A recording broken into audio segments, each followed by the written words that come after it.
ಮನಗಳು ಸೇರಿದರೆ ತುಂಬಿದ ಮನೆಯಂತೆ. ಮನಗಳು ಸೇರಿದರೆ ತುಂಬಿದ ಮನೆಯಂತೆ. ತುಂಬಿದ ಮನೆಯವನೇ ಧರೆಯಲ್ಲಿ ನಗುವಿನ ದೊರೆಯಂತೆ. ಜೇನಿನ ಗೂಡು ನಾವೆಲ್ಲ ಬೇರೆಯಾದರೆ ಜೇನಿಲ್ಲ. ಜೇನಿನ ಗೂಡು ನಾವೆಲ್ಲ ಬೇರೆಯಾದರೆ ಜೇನಿಲ್ಲ.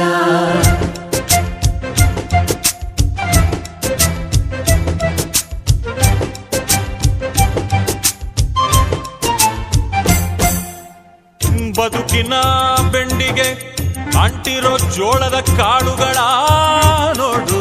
ಹೌದಪ್ಪ. ಸಿಪ್ಪೆಯ ಸೂರಿನಲ್ಲಿ